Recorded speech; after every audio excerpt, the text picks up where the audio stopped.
Hey guys, I'm Andrew. I'm James. I'm Michael. And I'm Elise. Alright, so discussing the role integrated marketing communications plays in relationship marketing. How might the mass customization of advertising and other forms of marketing communications be possible? So we kind of talked about this already, just like IMC now plays a role in the relationship marketing because it builds a relationship with you guys. IMC is what allows all the companies to get your information through technology. They know what you look at on the internet.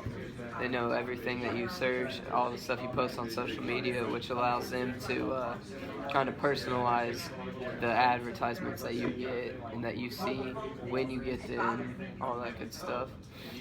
I mean, just going off what he said, like after they give you the information, like so you can start getting emails, boom, boom, boom, boom, boom, and so it's probably gonna be something like for me right now, I'm getting East Bay because around this time every year I spend like about $300 on shoes and clothes and everything else. So I never get it all through the year. After this big purchase, I don't get none, like barely. But every year around this time, like wherever my phone's at, well, like I'm getting East Bay, so they know what you like and what times of year to send it to. So I wouldn't, and in February, right, it's NASCAR, Daytona, come down. So that's the only time of year I'm get Homestead Miami, so they know what you want and what times of the year to send it. Yeah.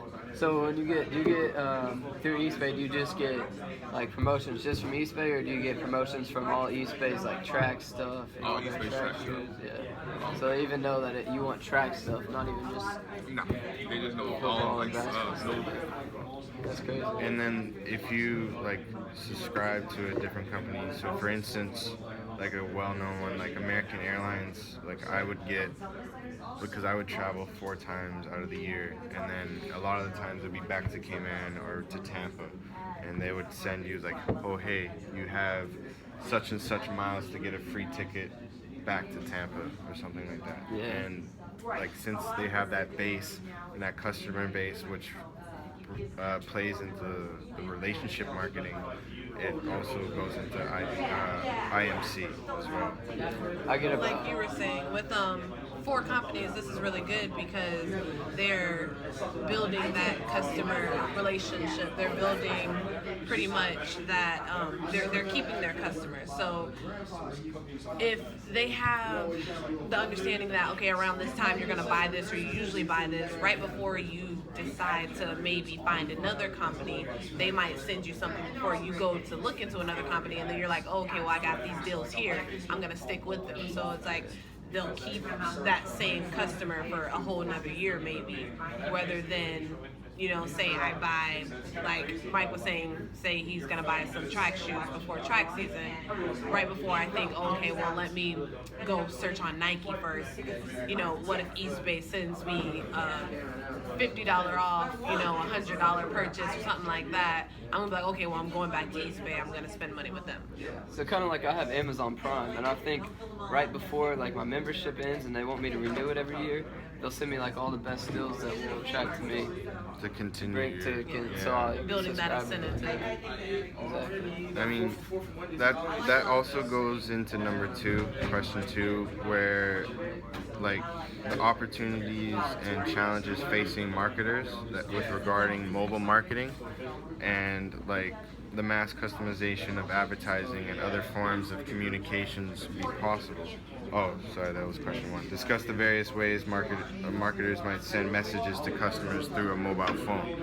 So if you have, like, to a company like Nike or like Foot Locker, and you give them your email and like your phone number or something like around those lines, they can send you an email that says, hey, we have 40% off on Converse at Foot Locker. Like that's a well-known one I get like every time. And I'll wake up every morning and have 5-10 emails just from companies, so they can reach you at like any time of the night, any time of the day. Honestly, like I've never been in a do you know Forever 21? I've never bought anything from Forever 21, and I magically get an email, and that goes to where like companies like sell your information, and it's like, hey, You know? It's crazy. Yeah. So it's like when they be like, always be like, so your email has been hacked. It's nothing serious because it's most of the kind of companies that you really never even have to give a social or anything to. Yeah, for sure. So maybe it's just like a hacker got the information, sold the information off, and now this company, the rival company, has something that they can. That's a challenge. Yeah. I mean, and you can't do nothing about it because you didn't hack him. That's how I gave you information. Y'all didn't hack each other, but I had the information and he bought it off me. Yeah. And like, what if like that company is something I'm not interested in? Yeah. Yeah, I mean, then they won't see the email, but then they can see what's good at the time. Exactly. So basically, everything that you put on the internet, any information you give to anybody it's public knowledge. So Yeah, it's gonna and be it can be It's on a connected. cloud. Yeah. on a Be cloud. connected at some point, sometime, pretty much. sure. All right. All right, That's cool. us. Thank you guys.